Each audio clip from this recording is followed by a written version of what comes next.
We love to keep pets, forming close bonds with them and making them part of our lives. Okay, that's it, I'm in love. That's it, it's official. But around the world, some people have sought out unusual and even potentially dangerous relationships with some very surprising animals. Every morning, I'd get up and he would attack me. For a human to want to befriend a lion is one thing, but it takes two to form a partnership. If you get a bird to be your friend, you have a friend for life. When she's in a good mood, it's a phenomenal feeling. And recently, science has begun to unearth why other animals might be willing to form lasting bonds with us. I'm Liz Bonnin, and I'm going on a worldwide journey of discovery. To uncover the reasons behind some of the most unexpected animal-human friendships.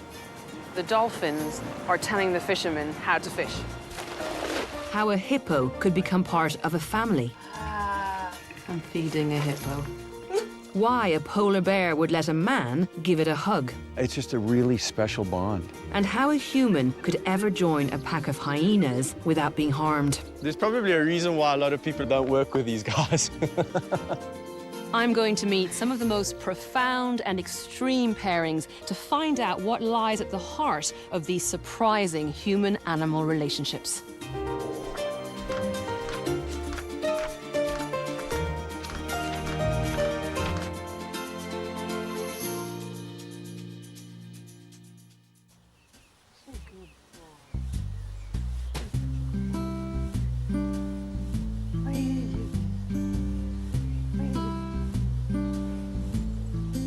Millions of us have close bonds with animals, and for most people, that means our pets, like cats or dogs like Ernie here.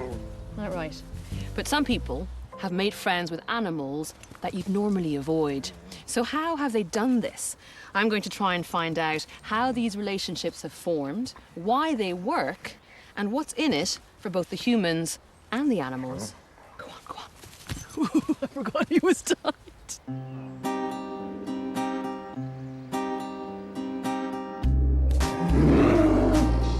I'm starting by tracking down 3 remarkable relationships that seem to defy logic, to try and discover how these bonds form. And I'm beginning my extraordinary journey in Canada, just outside Vancouver, near the small town of Abbotsford. I've come here to meet Mark Dumas. More than 16 million people have watched a clip of him swimming with a rather unexpected female companion. Her name is Aggie. She's 18 years of age, and she weighs around 60 stone or so. Aggie is a polar bear, and Mark has been her guardian, provider, and playmate since she was 8 weeks old. Mark is the only person in the world who has this kind of bond with a fully grown polar bear. And apparently, with anyone other than Mark or his wife Dawn, Aggie can get a bit cranky. What do I need to know, Dawn? She's jealous of other women. So... Seriously? Seriously. When someone starts talking to me, takes my attention away from her, she gets upset about it. Dawn can take my attention as much as she wants because Aggie doesn't mind Dawn. She's used to me talking all the time. So she's super protective of you, do you think? Is that what this behavior's about, or what? I think she's just possessive. Possessive. I need to see this with my own eyes. Getting close to a jealous and potentially dangerous polar bear is a little disconcerting. But Dawn tells me I'll be fine as long as I let Aggie have all of Mark's attention. I give him a little bit of time to get through the gate. She's already very curious, isn't she? Hi, honey. And then we stay about 3 feet away from... So the gate's open. The gate's open, so we can travel. Oh, right, so we're actually not behind a closed fence. Yeah, come on in. Are you sure? I'm positive. Come on in. The things Come I on do in. for a day job. She's right behind you, Dawn. Hi, honey. Hi. That's her fence. She knows that's her fence. Hi, sweetheart. Just taking stock of what exactly is going on because I didn't realise we weren't going to be behind a closed fence. And I'm staring at a polar bear who is smelling the air, figuring out who we are. And you are utterly confident that you can predict her behaviour. Absolutely. We've known her since she was a baby, and we also know they do not view electricity the way we do. They don't logically think, oh, I can step over it or get under it. They view it as a wall. Can you hear it? What sound? Her nunu. She's if you're quiet, you can hear it. Oh. Do you hear that low rumble? Yes. What is that? That's her. It's almost like a purring noise for a cat, but it's her that she makes because she's super content and she's sucking on her tongue right now. I thought it was an engine somewhere or something. That is actually coming from the polar bear. That's coming from her. She's clearly really close to Mark. How do you think Aggie sees him? Aggie sees him as her mother and father together, really, and companion. So this is all about Aggie thinking of him as kin. Right. Since 8 weeks of Which age. would be as long as she can remember. Listen to that. Is that your daddy? Are you happy? Oh, happy girl. Mark trains animals for the movie industry. And 18 years ago, he was asked to find a polar bear for a film. He'd heard about a cub that was being hand-reared by staff at a zoo as her mother was getting too old. Aggie was the 11th baby born with this mother, so this mother couldn't properly care for her. So Mark took her on and trained her for the film, but he didn't expect their relationship to develop in the way it did. It's my job, and it's what I had to do. And then as I'm doing it, I became very, very attached to her. So tell me what you feel about your relationship with Aggie. It's just a really special bond. I love her a lot. I can't say she loves me. She really is bonded to me. She loves him. There you go. So we have a really wonderful relationship, and I would never change that for anything. We knew when we got her that it's a commitment we make for the rest of her life. Mark became a parental figure for Aggie from a very early age. When she's 2 months old, she barely is walking. And I became the middle of the night, wake up because she's yelling, and go down and fed her and spent time with her, and then she'd go back to sleep, and then I'd go back to sleep, and then I'd wake up again early in the morning and do the same thing over again. So I spent a lot of time with her. And do you think that was the key to having her bond with you? Oh, absolutely. The more time you spend with them, the closer their bond is. What would you say, because I've got to ask you, does she not belong in the wild? She couldn't be in the wild if she wanted to. She was born in captivity. You can't take, it's very difficult to take an animal in captivity and then turn it loose in the wild. It doesn't seem to work very well.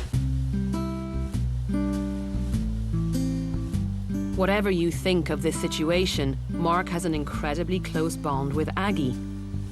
And even though she is a fully grown polar bear with the strength to kill with one blow, he's never felt in danger around her. And it seems this has all been made possible because he hand-reared her from a very young age. To find out how this works, I'm meeting Jason Goldman from the University of Southern California. Certainly for a mammal like a bear, we're not necessarily born with an expectation of what mom is supposed to look like or what sort of other members of our species are supposed to look like. Or even if we are, it's probably very, very easily sort of overridden. So if this young polar bear, for example, only had experience with other humans, particularly with this one human, then it stands to reason that they would develop this kind of relationship, that it would look to this human as a parental figure. But if you took a mature polar bear who perhaps had never had any experience with humans, then you'd probably get a different kind of a pattern. Probably, I'd say definitely. Yeah. So hand-rearing and training a dangerous animal from a young age can result in a close bond, and it's likely Aggie's temperament plays a part. But occasionally, this kind of connection can happen entirely by accident. To meet my next odd couple, I've travelled to South Africa and a small farm near Hoedspruit on the edge of the Kruger National Park.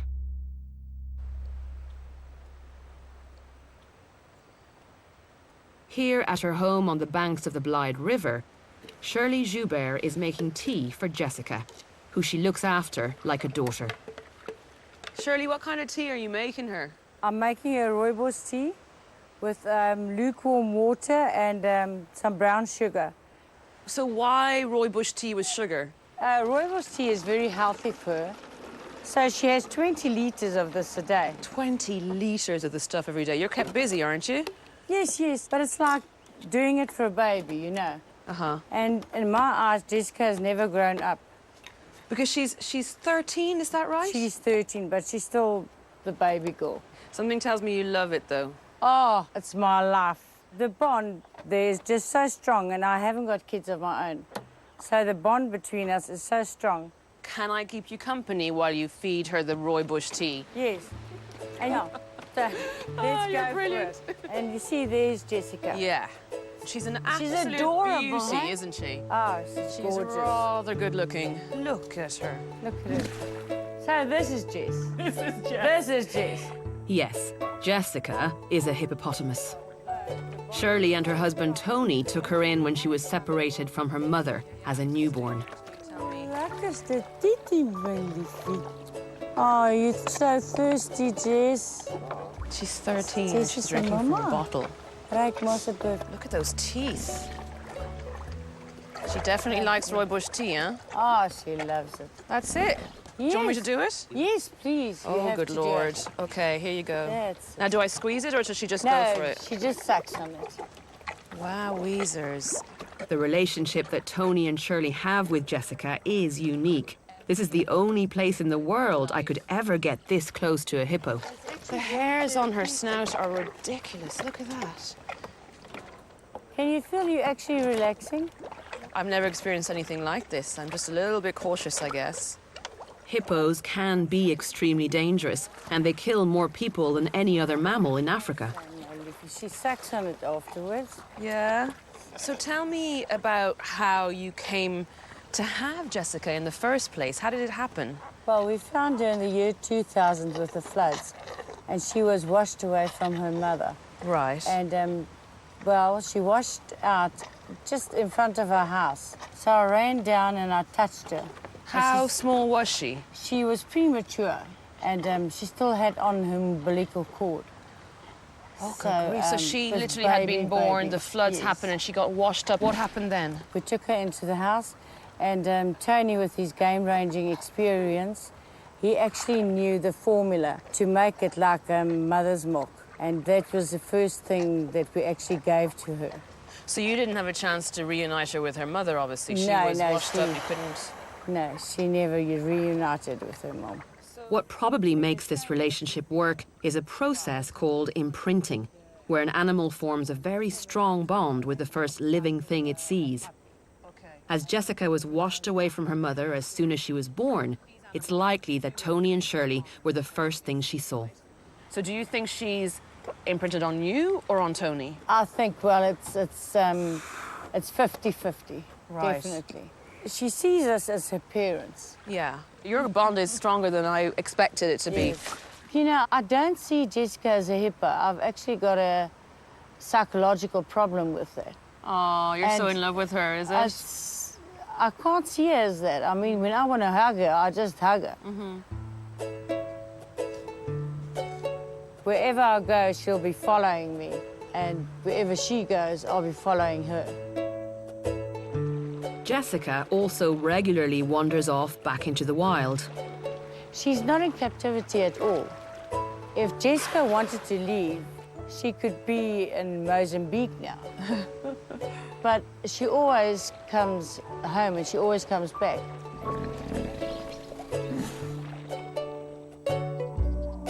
Sometimes she sleeps on the porch with the dog. And Tony and Shirley will even give her a massage.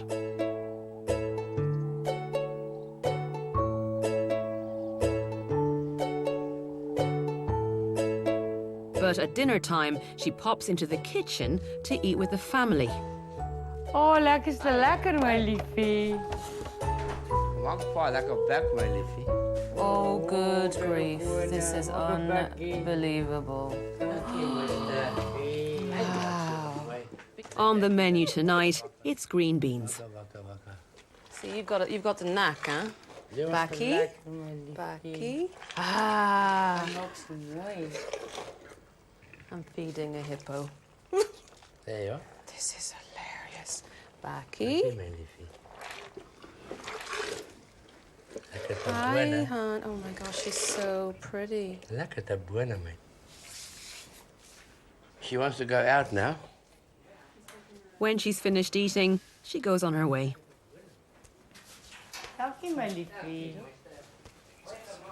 Tony, an ex-game ranger, has enough experience to know not to try and stop her. You read the signs, didn't you, Tony? You were like, right, she wants to go out, there's no keeping her in. Yes. Because at the end of the day, you do see her as a wild animal still? I see Jessica as a wild animal. I don't keep her in. I do whatever she wants to do. Can we be out with her here? Or do we not leave at her the be? moment. Let her just sort a thing out there. Although Jessica is happy to let me feed her from behind the counter, she is still capable of charging if I get too close. She lives a normal hippo life, but she shares her life with us as well. She goes to them, they come to her. She lives a normal life. So she still goes out with the wild hippos that are further down the river? That's correct, and upstream as well. So do you think this beauty is going to be able to mate with wild male hippos and have a calf of her own? Do you think that's possible? I don't think it's possible. Jessica will mate. You know it's possible. It will happen. Within 2 years, Jessica will have a calf of her own. And I will contact you. You better. I'm inviting you to come down again. You better, Tony. And you'll see her with her I need calf to here. see this young lady confident with that a will calf. happen. Absolutely confident. Thank you, man. I think she agrees. What's it, Jess? It seems that Jessica imprinted on Tony and Shirley when she appeared on their riverbank just after she was born. And that's why she's still so attached to them, even as a 13-year-old adult hippo.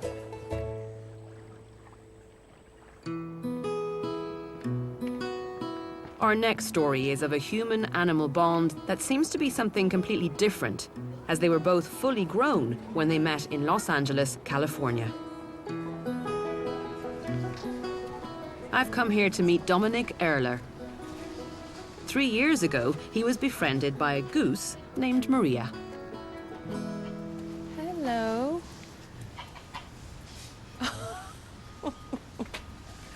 Did you get a good night's sleep? Okay. Maria always seems pleased to see him. How are you? You gonna take a walk? They're going to have a little moment by themselves.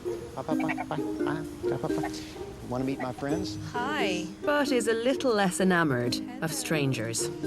Maria's gonna check you out. That's fine. You You're can doing check me out well. all you like. The secret is just stand there That's until cool. she gets a sense of you. What a cutie. The crew need checking out too, you know. Come. Hi. Come. Come on. Definitely listens to you, doesn't she? Maria didn't always live here in the zoo. Up until 2 years ago, her home was a park in central LA where Dominic used to go for his regular morning walk.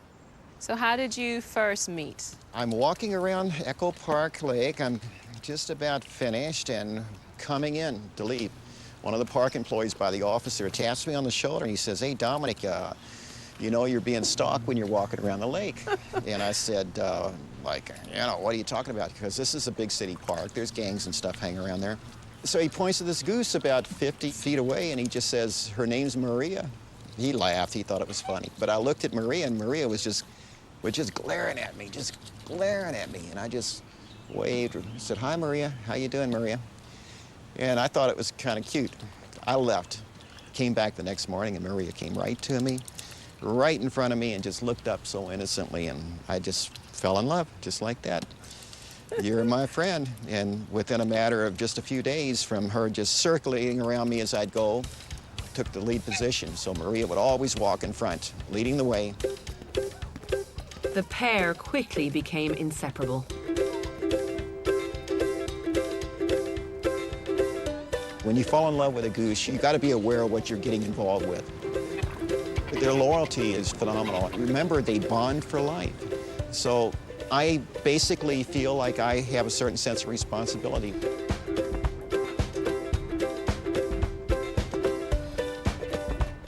For the local residents, they became something of a celebrity couple. One time we had 100 people marching behind us as we're walking around the lake, and we're singing Maria songs, and I mean, it became such a festive thing. It was really remarkable. Maria was like the Michael Jackson of the goose world.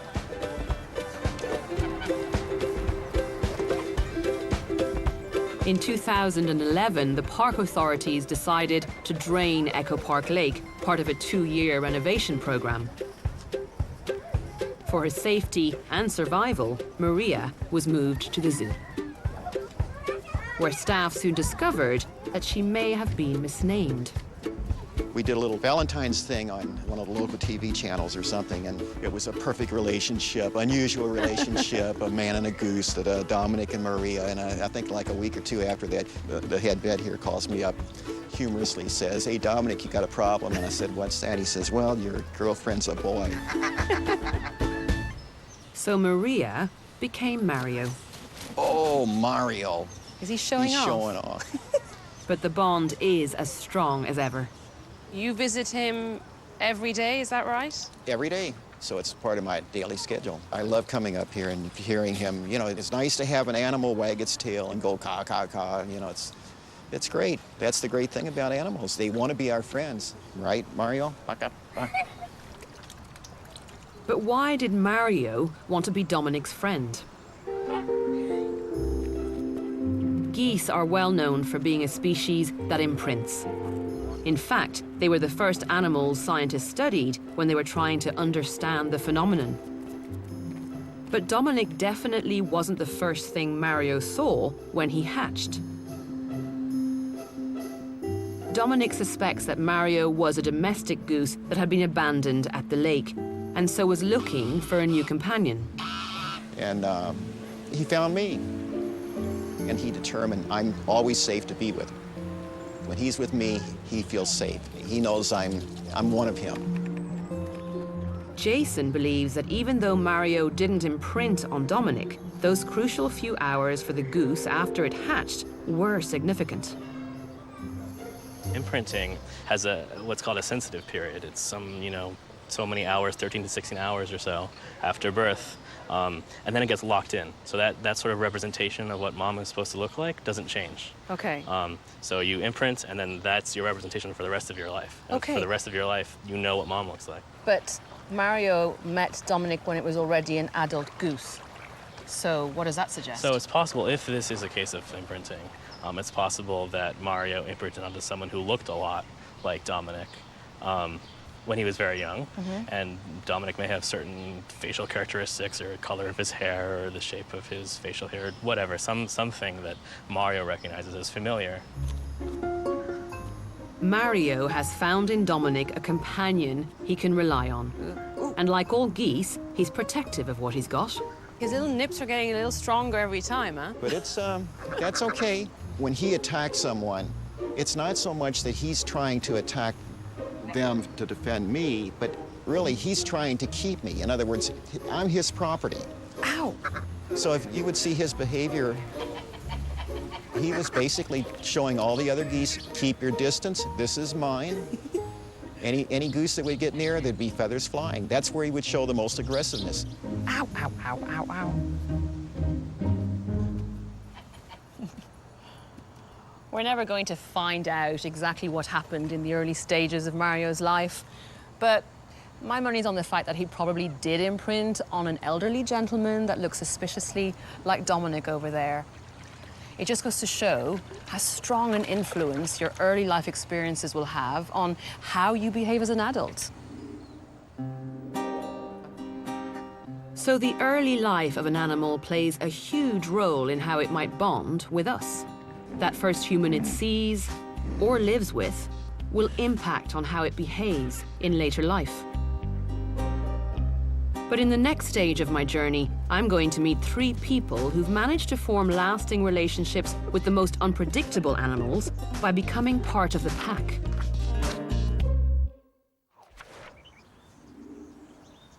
Here at this privately owned wildlife park in South Africa, the staff are using a unique method to try and inspire the public to care more about animals. Or Lasmi has managed to integrate herself with not one, but 4 lions. She's known these animals since they were cubs, and she's so confident they'll be well behaved that at this park they'll even allow people into the enclosure with them. This is bonkers.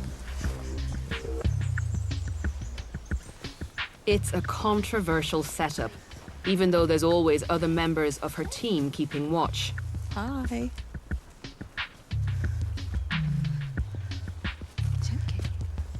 But I'm intrigued to know how this relationship works and what she does to keep her lions in check. Gotta say, I never thought I'd get this close to male lions in my life. Do I say hello or do I just stand here? Can't see his eyes. No, you can say hello. He's being good. Can you smell my hand? Or... Yeah. The fact that she needs to see their eyes points to just how unpredictable these animals can be. Hi, Joseph. I like feeling your breath on my hand. That's nice. I can touch him now. He's fine. Hi, Joseph. So 3 males. And one female over there. Yeah. You know them very well, I take it? Yeah. From this behavior. What does he want to do with his paw there to kind of hold on to my arm? He's looking to play now. You want to play? It's a bit too big for that. Yeah, a little bit bigger than me, dude. These lions are just 17 months old, but they are big enough to do some serious damage if they choose to. Obviously, if I was in here without you... That would be a totally different story. That's why it is important to us to remember they are wild animals, so their instincts can stay there. When they're younger, we take them on walks around the park, and... It's the female. That's Judith. We have a very strong bond with this group. How is it possible that you can have such a close relationship with essentially wild animals? Well, we respect them as wild animals to start off with. I think that's one of the key points. We don't train them, we don't do anything like that. So you basically need to earn their trust and respect. They've known me as a constant dominant figure in their life since they were babies, and that's why I'm able to go so up close to them now. Okay, so you're mentioning a dominant figure, which means that hierarchy is at play here, understanding how these animals would normally behave in the wild. Yeah. So where are you in the pecking order, and how do you establish that with lions, albeit in captivity? I think it's just because we've been there since they were babies. And I've always been the grown-up, so I'm stronger in their eyes, I think. Yeah. And obviously they needed to have a figure that will put them back in place, and they are put back in place when they misbehave.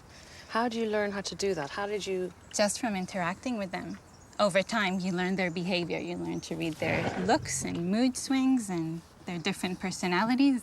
And then as a human, you need to understand those in order not to get a swipe taken out of you. He got me not too long ago. What happened? It was a really hot day, and he picked up on me feeling weaker.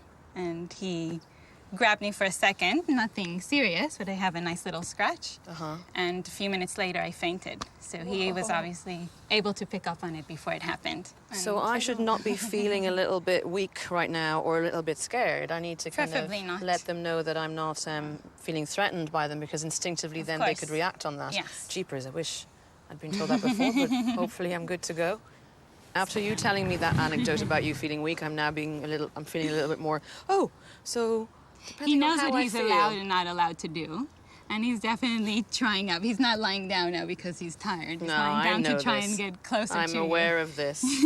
I'm aware of this. Try to just breathe. What do you get out of this relationship, out of being so close with these lions? I just feel privileged. Every single day you don't get used to it. Big ones or small ones, it's just an animal you need to appreciate. Yeah. And we definitely do.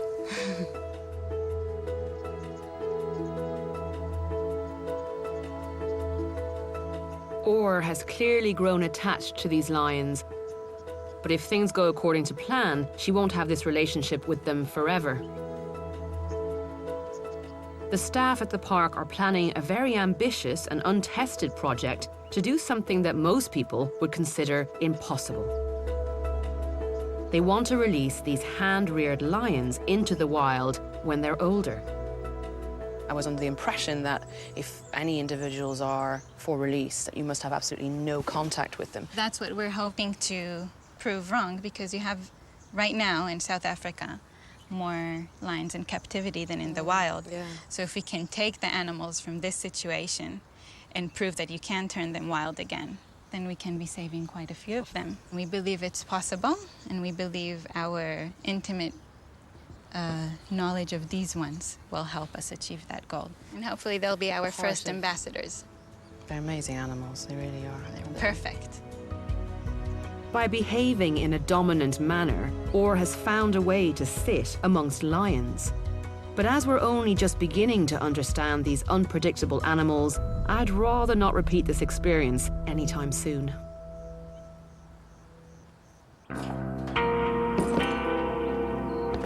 The next person I'm meeting has had to find even more unusual methods to make sure his companion knows who's boss.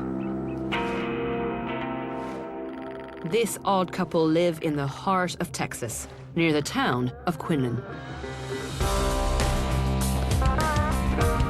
And they consist of a ton of buffalo named Wild Thing, and his owner, a retired rodeo cowboy called R.C. Bridges.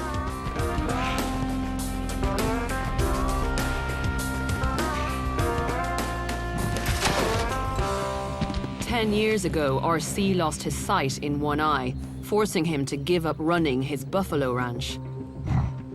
He sold his herd, but decided to keep one of the calves, whose mother had struggled to suckle him. And it wasn't long before the young calf's behavior led to R.C. calling him Wild Thing.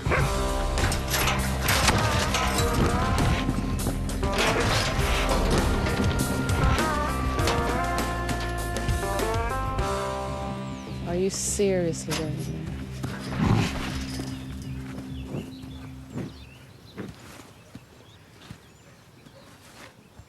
Luckily, R.C. knows how to calm Wild Thing down. Do you ever get a little bit nervous going in with him? Not at all. No, you're totally used to it now. I don't think he'd hurt me. If he does hurt me, it'll be an accident. Really? Yeah, you're that sure of sort of your relationship with him positive. now? How on earth is it possible for you to even be in here with this huge animal? A lot of training, a lot of hours.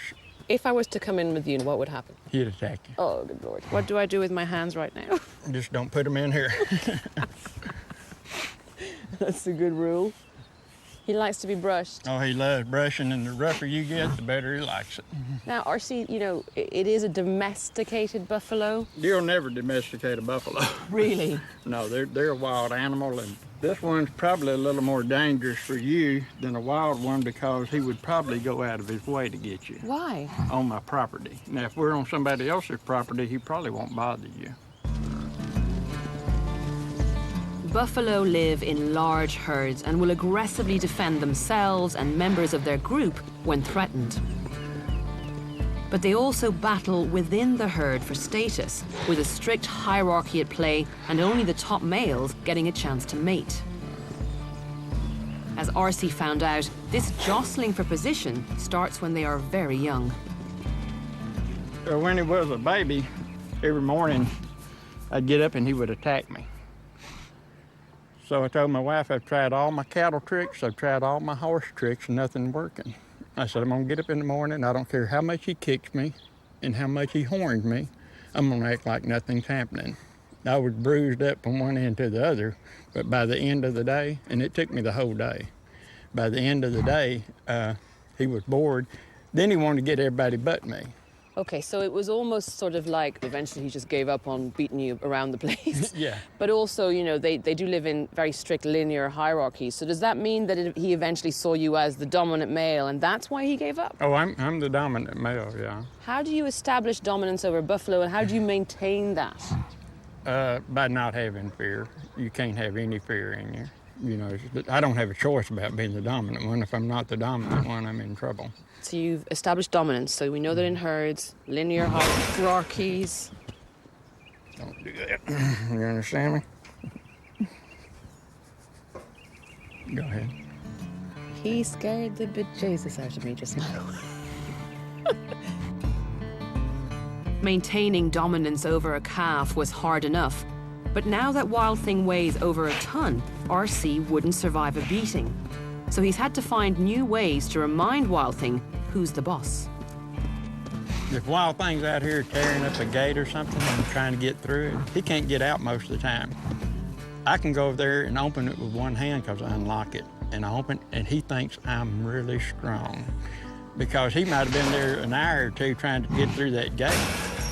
But I go over there and I just do it like it's nothing to it, and he really believes. He'll look at me and he'll go, wow. I can grab him by the horns, and he thinks I got him. You know I don't have them, but he thinks I have them. Oh, good Lord. This is where I'm dominant right here. They don't like their horns messed with. It is amazing that you can, you know, achieve that and even touch him the way you just did without him retaliating. I can't help thinking that every time he rams the gate, it's like, you are hogging too much of my time with RC. Back off. He has a lot of love. I would have never thought this type of animal could feel love, but he feels love. He's a spectacular animal, there's no question. And like if he's in the house and he needs to go to the bathroom, he'll go to the door. If he's in the what? If he's in the house. He goes into your house? Yeah, and if he's in the house and needs to go to the bathroom, then he won't use the bathroom in the house. I need to see this.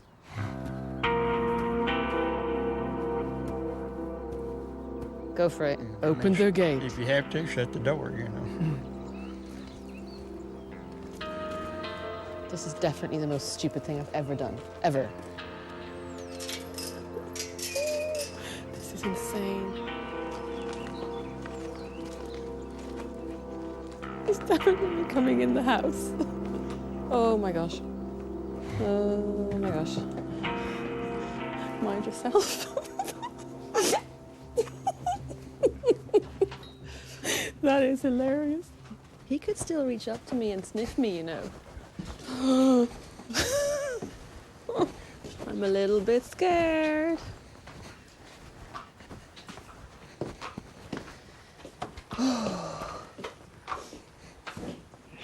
Wow. He's got really beautiful eyes. I can't get over how gentle he is with everything, RC. Well, that's what amazes me about him, because I didn't teach him to be gentle. He just happens to be real gentle in the house and very aggressive and very mean on the outside of the house. Does this all boil down to sort of territory? The paddock is his territory and he knows that this is your territory and you're the dominant male, so he needs to be respectful of that? Does that work with buffaloes? I think that's what it is. I think when he's in the house, he knows this is my area and he needs to respect my area. Yeah. I heard something get knocked over, you see. So the minute he went outside again, he was trashing the place. Can I follow you, or is that too dangerous? You can follow me as long as I can be between you. Are you sure? Mm-hmm. You never taught him to be potty trained, for want of a better expression. Never had it. I have no clue to how you would potty train a buffalo. But, so you got to realize, he knows that everything I do is for him. I never do anything that's against him. It's always for his protection or for his happiness. He's an exceptional buffalo. Then he's gonna come in here and eat with me. Come on. Okay, he's following him with the food. Oh, you gotta have a look at this.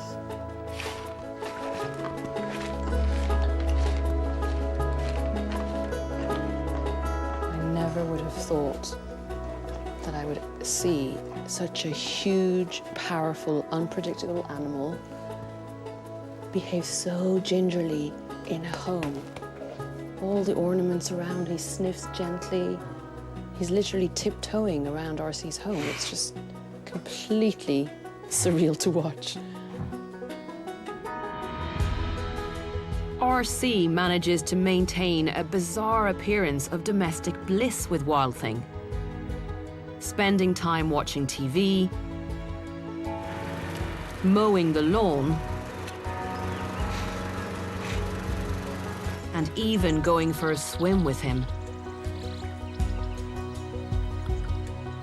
And because Wild Thing thinks RC is the dominant male in his little herd, it certainly looks like he'll always tread softly around him. Strong leadership can enable you to maintain a close bond with some unpredictable animals.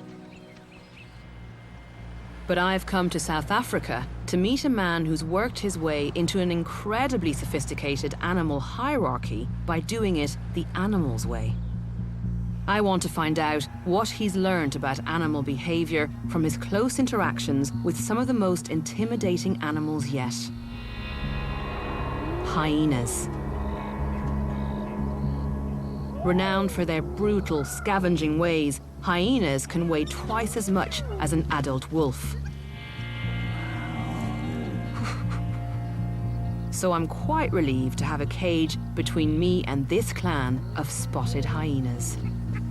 Whole load of stuff going on right here. Jeepers.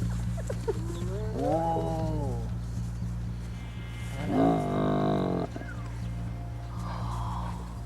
Hi. Oh. You know what? It is easy to see how hyenas can be a little bit unnerving. I mean, they're built for power with their strange top-heavy postures. And when you think about their high-pitched screeches and laughs and the way they scavenge aggressively, they can seem quite sly and cunning. But actually, all of these traits point to a highly intelligent animal. Hi. And that's why what Kevin Richardson does is all the more surprising. Kevin has worked with large predators for most of his adult life. But a few years ago, he set up his own private reserve so that he could fully integrate himself into this clan of hyenas. He did this to study their behavior and change people's perceptions of what is a much feared animal. The hyenas live in a large enclosure, but they're far from tame. These animals have a very complex and fluid social structure, all governed by dominance and how each one finds its place in the pecking order. If Kevin isn't careful, there's always an individual that'll try and get one over on him. How on earth did this come about, this relationship you clearly have with these hyenas? My career actually started with hyenas quite a long time ago. You know, they became my passion.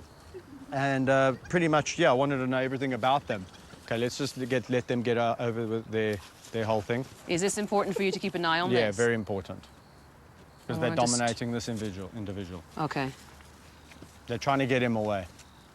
And his posture is submissive there, is Yeah, it? he's submissive. Yeah. Which is good. So he's fine. I didn't notice anything different, and immediately you're chatting away and you stopped and you went, okay, something has changed.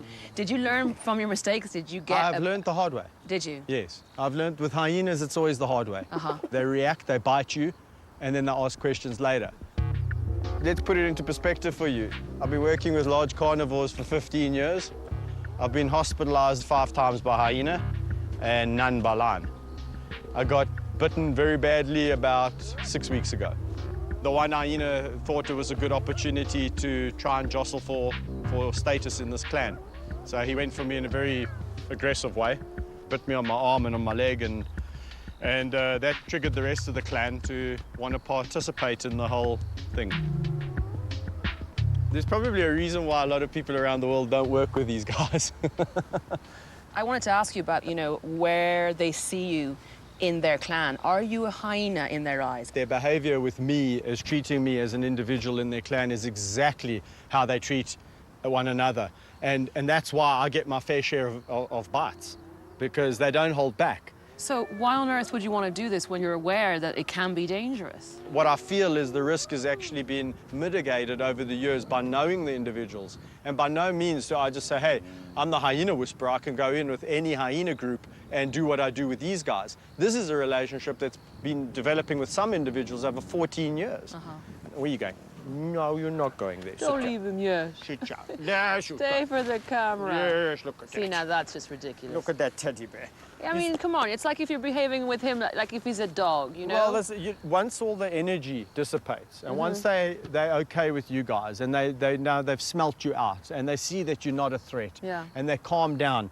These animals are it's incredible what you can do with them. I mean, this guy will he drag him. desperately wants his chin scratched. Well, I mean, I can see that from Kevin has worked very hard to earn the hyena's trust, and it allows him to play with them in a way I never thought was possible.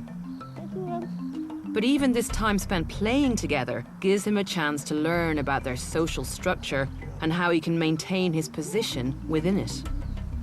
Okay, so, I mean, all this kind of thing that I'm doing here is asserting my dominance. So it does look like play, but he's also feeling that I'm not, submitting to something he does, and that I'm actually playing with him in a dominant way.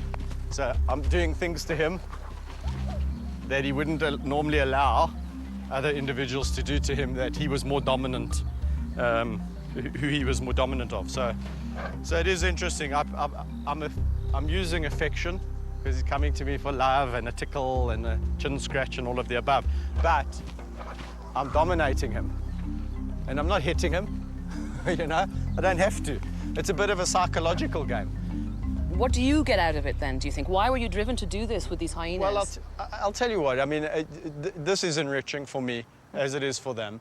I mean, the fact that I'm tickling this hyena on his chin and I'm using him as a resting post. It's bonkers, Kevin. Yeah, it's awesome. I mean, don't get me wrong. I still get a kick out of seeing my buddies. However, the other thing that I really hope it does is it shows people a different side of them. And hopefully people watching a program like this would go away and say, you know what? I never knew hyenas were like that. I actually like them. They're actually very similar to my dog in a way. It's fascinating watching you interacting with these kind of animals, as you said, that do have such a sort of creepy reputation, fearsome reputation, and they are absolutely docile with you and so affectionate, and they don't seem to mind at all. It's quite surreal to watch that. Come, boy. So he's fine. You just let me know when at any point something like this is just a little... I cannot believe I'm that close to a hyena. He's fine. He's completely fine. I know you're a captive hyena, but this is ridiculous. No, it's completely fine. It's thrilling for me. I can't believe I'm so close to one. And they're so gentle. No, Hello. it's good. Can I touch noses with you? Hello. Oh, come on. Seeing the good side. Oh, I really am. Yeah. I don't want to be lulled into a false sense of security, but you're just adorable right now. Kevin has an extraordinary relationship with these hyenas. By combining his knowledge of each individual and their position in the hierarchy, and with his ability to assert his dominance where needed, it seems that Kevin has truly become one of the gang. And in doing so, he's proving that hyenas are not as intimidating as many people would have you believe. There is definitely another side to these animals. They are incredibly gentle. I get a real feeling of affection from this particular one, who's liking the good back of the ear scratch right now. But they're also quite timid, they're quite shy. Some of them, when they approach the cage, their eyes are really wide and they approach very cautiously. But every now and then they will bare their canines again. I guess that's another instinctual behavior to remind me, hey, I'm quite fearsome too, I'm quite tough. But they are fantastic animals, and you really get a sense of their individual personalities. This is just thrilling, it really is.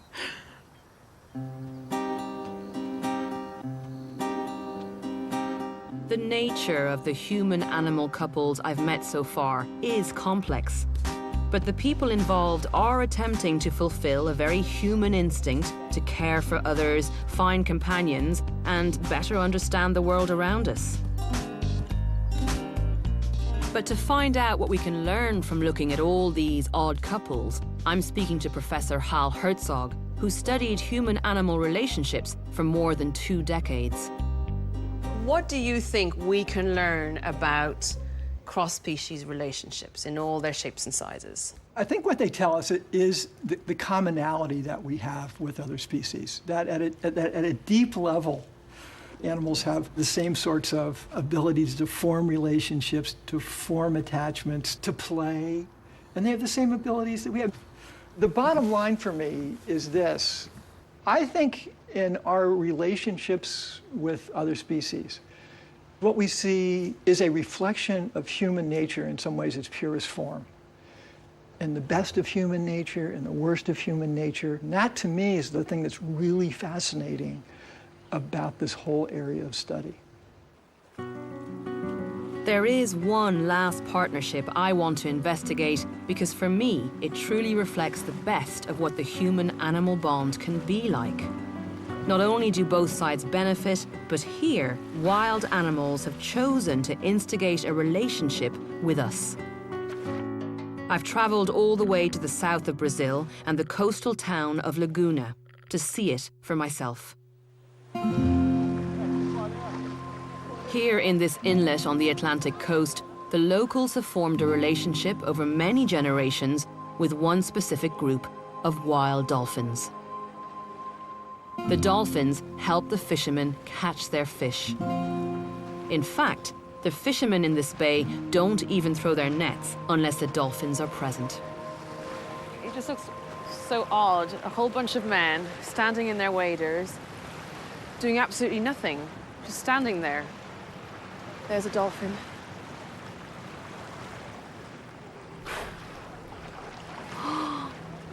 So there's 2 dolphins there, definitely surfacing, but they're just standing there, doing nothing still. This is extremely peculiar. What is going on? Makes me think that something's going to happen over here.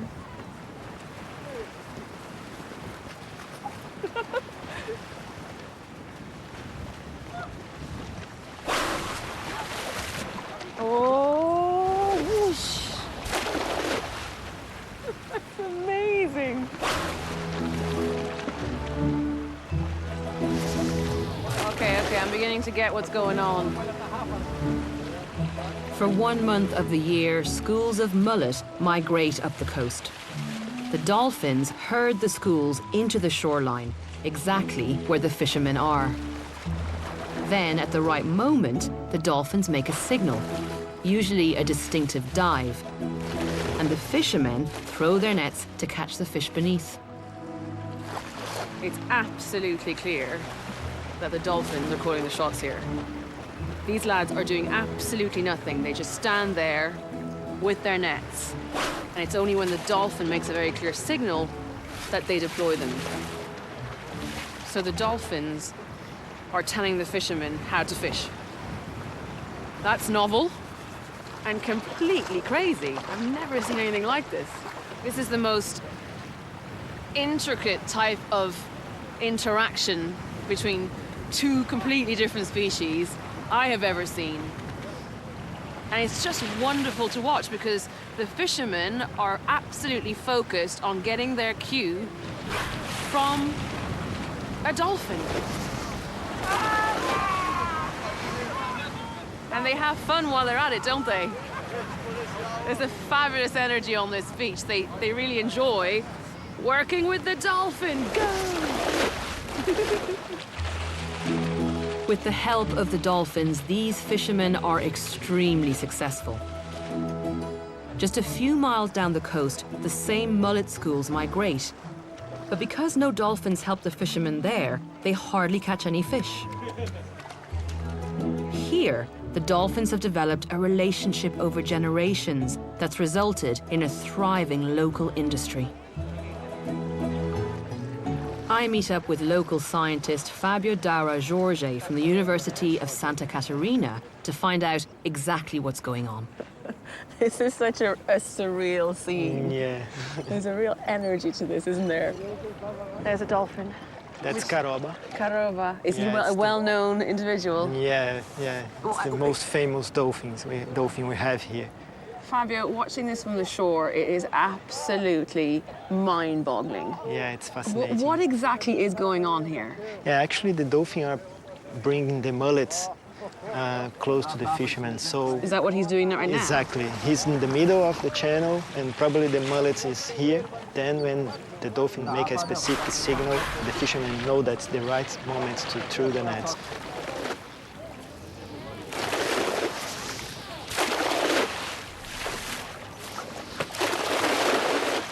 The fishermen are benefiting.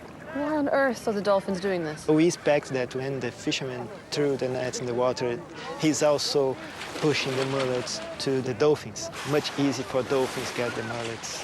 When the net's descending, some mullets are inevitably going to be escaping, and that's the bounty that the dolphin can enjoy. Exactly. So it's a mutual, symbiotic relationship going on, dictated by the dolphin, right? Yeah. I mean, they call the shots. Exactly. Yeah, come on, I want to go. I mean, how hard could it be, really?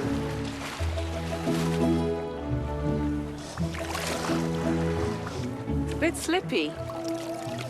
Put in your teeth. In my mouth? Yep, exactly. Dolphin! Okay. Oh, I'm scared. Go.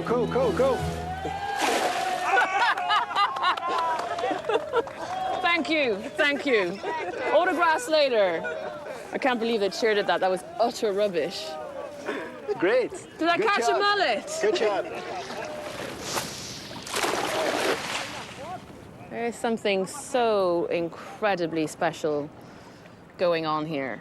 I mean, we've known for a long time that dolphins are intelligent, and we have so many accounts of dolphin-human interactions of all sorts. But this dolphin-human interaction is very real, and it's very genuine, and it's incredibly complex on both sides. There's a whole series of intricate behavioral cues going on, and these are wild dolphins.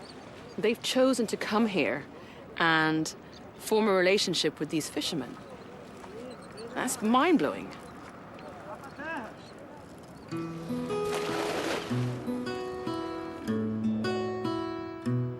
I've been on a remarkable journey in these two programs, and I've encountered relationships between different species that have truly amazed me.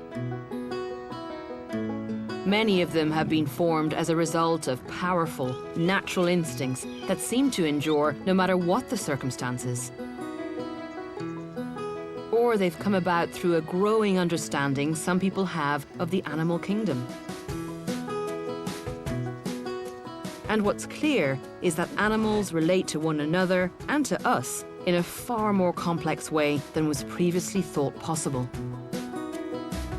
But it's also been an extraordinary reminder of how compelled we humans are to have animals in our lives. I think the reason we're so fascinated by other animals could be down to the fact that in all these unfamiliar shapes and sizes, in all these different species, we recognize familiar traits and behaviors. And I think that's what feeds our fascination and compels us to want to know more. So if we're lucky enough to share a mutualistic bond with another species, so two animals that took billions of years to evolve, finding a common ground, respectful of each other, even communicating with each other, well, that's pretty remarkable, isn't it?